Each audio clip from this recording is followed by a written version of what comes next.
What is up? It is another week of fantasy football, Bloomsburg Fantasy Football League. Oh man, we got a sad week here. Yep, sad week for sure. I took my first loss as owner and commissioner. You know, a lot of things can be learned here. We could come back, we could build back, we could grow back. And we could look at the waiver wire and see if we could dig deep and find somebody. Maybe we'd talk to our injuries. I mean, you know, this video is a day late because we ran an extra practice last night. I could only hope. I was busy shooting DMs to all my players, let them know that we have to rebuild, restructure. Jalen Hurts, you got to work on those interceptions. Just need more things out of more people. Like Adam Thielen, you stepped up this week. I appreciate you, but it wasn't enough. We needed another touchdown or something, man. Because we were short. We came up short against Steve Thompson here. I'm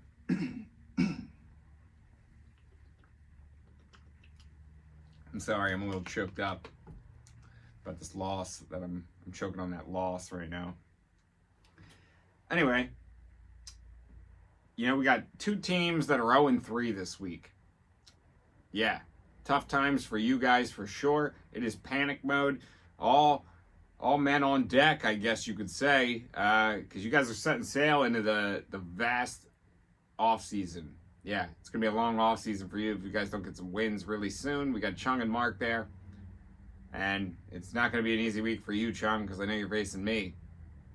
Some people are starting to look at Chung like he is the bye week of the NFL. Mark, he has tough losses every now and then, but you know, I'm sure he's trying to figure out what's going on. Anyway, Muzzy is the only one that's 3-0. That's exceptional.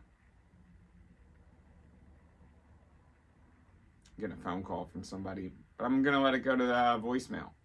Because what is voicemail for? It's for those people that just can't, I don't know. You know, I don't know a lot of things.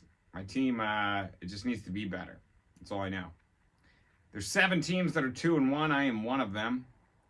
Let's get into the week's matchups. First of all, we have Steve versus me. This was a battle of the Titans here, for sure. I had memes dialed up, left and right, put them back on the shelf maybe next year. But, yeah, I lost by 10 to Steve, and one could only wonder what caused that loss for me. Well, I could only think that it was somewhat of a reason that Washington defense let me down.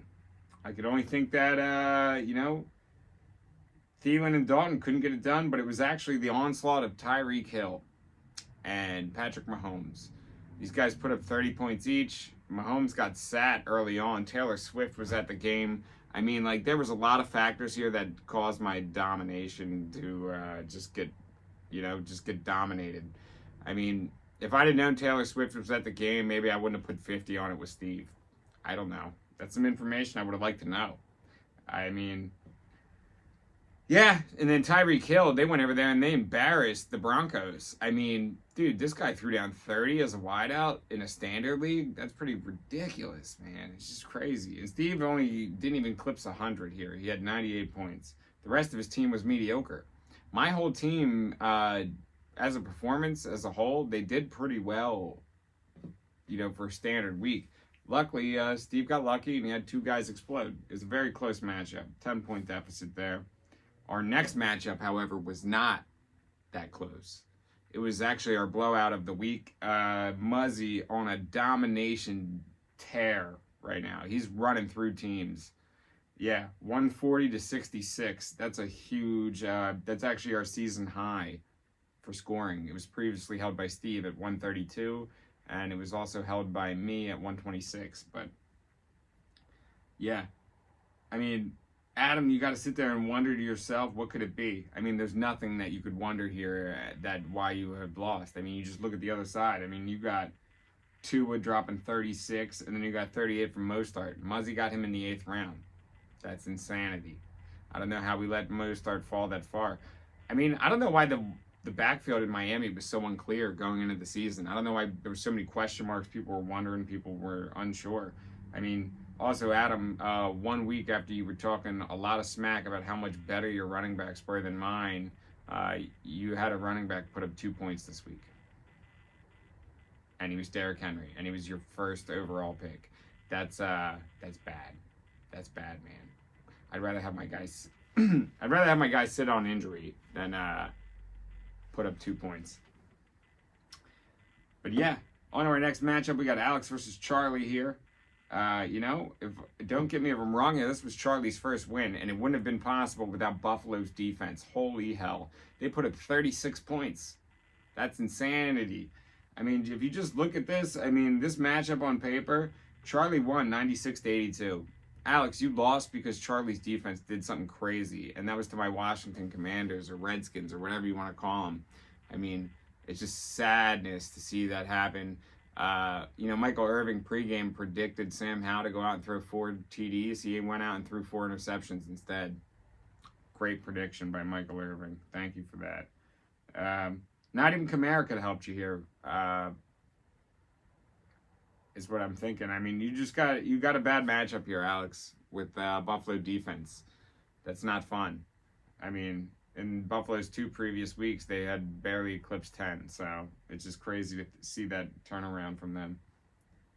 But yeah, Charlie won that matchup. Slice versus Paul, former champion 2 times. Slice gets his first win this week. It's because of Devontae Adams dropping a nice 18 bomber. It's crazy he still won the matchup, even though despite Jacksonville having negative 4 points.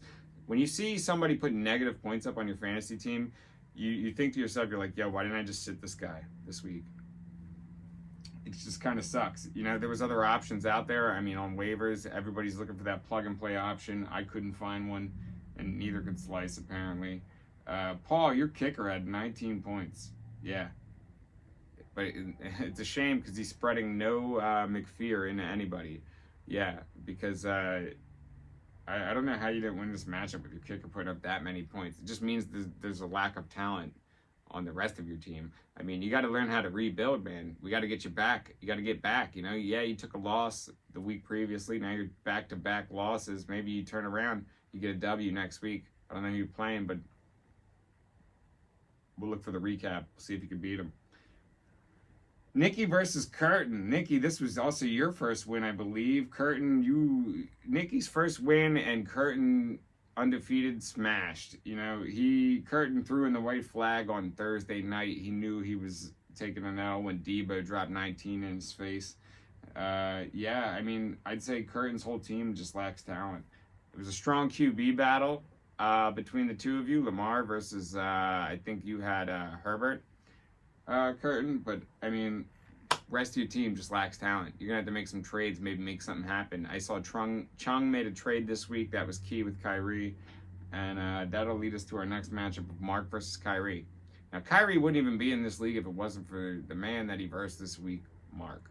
But I'll tell you this, Kyrie has been dominating this league for years. As of late, he has not been doing much. But this week he did. He dropped 106. Jamar Chase returned for Mark, but it wasn't enough to take down former 2-time champion Kyrie.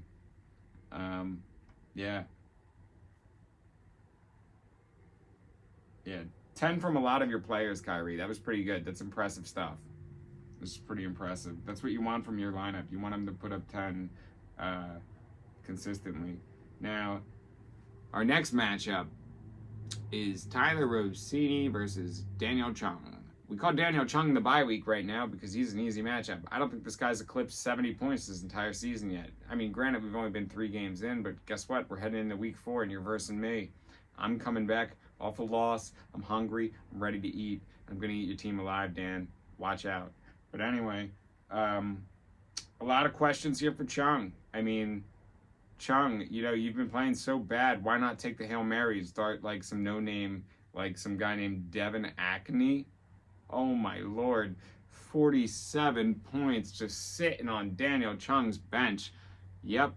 Could have started him over all 3 of his running backs, and they would have scored more points than all 3 of his running backs added up, and then times by 2.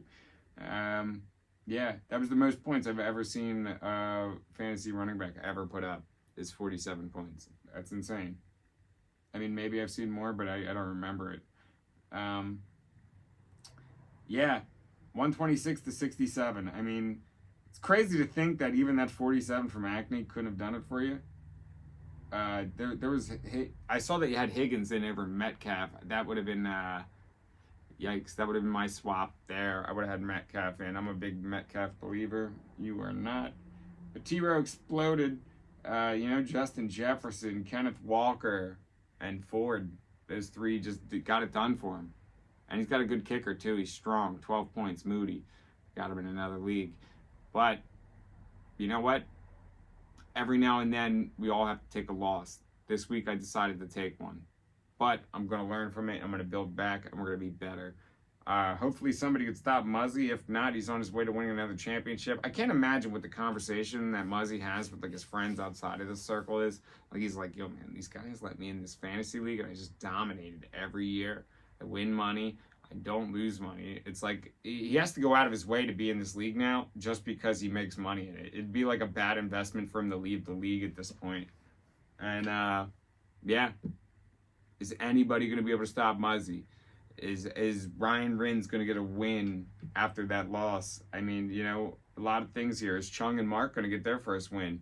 Stay tuned. Come back. Week 4 recap. We'll be back. Fantasy football.